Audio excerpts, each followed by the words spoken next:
আসসালামু আলাইকুম রহমতুল্লাহ। প্রিয় শিক্ষার্থীরা কেমন আছো সবাই? আই হোপ সবাই ভালো আছো। ইজিরিওয়ের নতুন আরেকটি ভিডিওতে সবাইকে স্বাগতম। আজকে তোমাদের সাথে একটি গুরুত্বপূর্ণ আপডেট নিয়ে আলোচনা করব। তোমরা ভিডিওটি প্রথম থেকে শেষ পর্যন্ত মনোযোগ সহকারে দেখবে।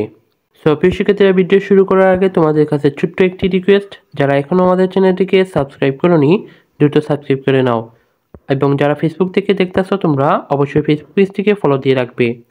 প্রিয় শিক্ষার্থীরা, তোমরা যারা ষষ্ঠ থেকে নবম শ্রেণীর শিক্ষার্থীরা আছো, তোমরা যদি প্রতিটি বিষয়ের অধ্যায়ভিত্তিক সাজেশন পেতে চাও তাহলে আমাদের টেলিগ্রাম গ্রুপে অথবা আমাদের ফেসবুক গ্রুপে যুক্ত হয়ে যাও। আমি সেই গ্রুপের লিঙ্ক ডেসক্রিপশন বক্সে দিয়ে রাখবো। তোমরা সেখান থেকে যুক্ত হলে সকল বিষয়ের সাজেশন অধ্যায়ভিত্তিকভাবে পেয়ে যাবে। তো আর দেরি না করে আজকে মূল আলোচনায় চলে যাওয়া যাক। তো আজকের যেই আপডেটটি, সেই আপডেটটি হচ্ছে মাধ্যমিকে যুক্ত হচ্ছে আরবি, বাতিল হচ্ছে 4 লেখকের গল্প প্রবন্ধ। তো এখন আমরা এখানে বিস্তারিত কি বলছে পড়ব। এখানে বলছে নতুন কারিকুলামে স্কুলে মাধ্যমিক পর্যায়ে অন্যান্য সাবজেক্টের সাথে অতিরিক্ত সাবজেক্ট হিসেবে যুক্ত হচ্ছে আরবি। ষষ্ঠ শ্রেণী থেকে নবম দশম শ্রেণী পর্যন্ত 5 শ্রেণীতেই নতুন করে আরবি সাবজেক্ট অন্তর্ভুক্ত করা হচ্ছে। আর উচ্চ মাধ্যমিকে একাদশ ও দ্বাদশ শ্রেণীতে 4 জন লেখকের লেখা বা প্রবন্ধ বাতিল করা হচ্ছে। এছাড়া 3 জন লেখকের কবিতা ও গল্প পরিবর্তন করা হচ্ছে। একই সাথে 5 জন লেখকের কবিতা ও প্রবন্ধের অনুশীলনীতে সম্পাদনা বা পরিমার্জন করার প্রস্তাব করা হয়েছে। বাদ পড়া লেখকের তালিকায় শেখ মুজিবুর রহমান ও জাফর ইকবালও রয়েছেন।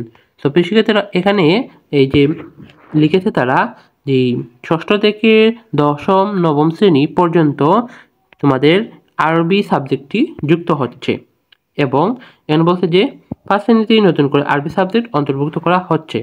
আর উচ্চ মাধ্যমিকে তোমাদের একাদশ ও দ্বাদশ শ্রেণীতে 4 জন লেখকের যে প্রবন্ধগুলো আছে সেই প্রবন্ধগুলো বাদ যাচ্ছে। সো সেই 4 জনের মধ্যে শেখ মুজিবুর রহমান এবং জাফর ইকবালও রয়েছেন, তাদের প্রবন্ধগুলো বাদ দেওয়া হবে, এগুলো বলা হয়েছে। তারপর বলছে তথ্যমতে 2025 শিক্ষাবর্ষে নতুন ক্লাসে উঠে মাধ্যমিক পর্যায়ে শিক্ষার্থীরা নতুন যে বই হাতে পাবে সেখানে 12টি সাবজেক্টের সাথে 13 নম্বর সাবজেক্ট হিসেবে আরবি যুক্ত হচ্ছে। 2012 সালের কারিকুলামের সাবজেক্ট হিসেবে এই আরবি এখন পুনরায় মাধ্যমিকের কারিকুলামে যুক্ত হচ্ছে। তারপর লিখেছে জাতীয় শিক্ষাক্রম ও পাঠ্যপুস্তক বোর্ড এনসিটিবি জানায় গত 5 আগস্টের পর দেশের ছাত্র জনতার বিপ্লবের মাধ্যমে আওয়ামী লীগ সরকারের পতনের পর তাদের বিতর্কিত কারিকুলাম বাতিল করে নতুন কারিকুলাম বাস্তবায়নের উদ্যোগ গ্রহণ করে বর্তমান অন্তর্বর্তীকালীন সরকার। তারই ধারাবাহিকতায় চলতি বছর থেকেই বিতর্কিত কারিকুলাম বাতিলের জন্য তীব্র গণদাবি তৈরি হয়। ফলে 2025 শিক্ষাবর্ষ থেকেই পুরনো কারিকুলাম ফিরে যাওয়ার ঘোষণা দেওয়া হয়।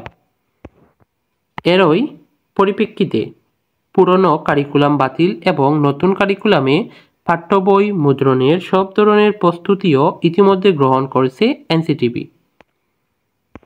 তারপর কেউ লিখেছে ফিরে যাওয়ার ঘোষণা দেওয়া হয়। এরই পরিপ্রেক্ষিতে পুরনো কারিকুলাম বাতিল এবং নতুন কারিকুলামে পাঠ্য বই মুদ্রণের সব ধরনের প্রস্তুতিও ইতিমধ্যে গ্রহণ করেছে এনসিটিবি। তারপর বলছে কারিকুলামের এই পরিবর্তন বিষয়ে গতকাল রবিবার বিকেলে এনসিটিবির চেয়ারম্যান অধ্যাপক ডক্টর ABM রেজাউল হাসান জানান বিতর্কিত কারিকুলাম বাতিল করে এখন পুরনো 2012 সালে কারিকুলামে ফিরে গেলেও সেখানে প্রয়োজন এবং বাস্তবতার তাগিদে বেশ কিছু পরিবর্তন আনা হচ্ছে। তিনি বলেন 1 বছরের মধ্যেই হয়তো সব পরিবর্তন একসাথে আনা সম্ভব হবে না, কেননা এটি একটি নিয়মিত প্রসেস, এগোতে হয়। আমরা সেই চেষ্টাতেই এগিয়ে যাচ্ছি। তো প্রিয় শিক্ষার্থীরা, এই ছিল আজকে তোমাদের গুরুত্বপূর্ণ আপডেটটি। আই হোপ তোমরা বুঝতে পেরেছো। তো যদি তোমাদের ভিডিওটি উপকারে আসে তাহলে ভিডিওটিতে একটি লাইক করে দিও এবং এই ভিডিওটি তোমাদের বন্ধুদেরও শেয়ার করে দিও যেন তারাও এই আপডেটটি জানতে পারে। তো প্রিয় শিক্ষার্থীরা, তোমাদের পরীক্ষার আর অল্প কিছুদিন বাকি আছে। তোমরা যারা এখনও সাজেশন পাও নাই প্রতিটি শ্রেণীর প্রতিটি বিষয়ের, তোমরা আমাদের টেলিগ্রাম গ্রুপ অথবা ফেসবুক গ্রুপে জয়েন হলে সেখানে পেয়ে যাবে। আমি সেই গ্রুপের লিঙ্ক ডেসক্রিপশন বক্সে দিয়ে রাখবো। সো নেক্সট ভিডিওতে সবার সাথে আবারও দেখা হবে। সেই পর্যন্ত সবাই ভালো থাকো, সুস্থ থাকো। আল্লাহ হাফেজ।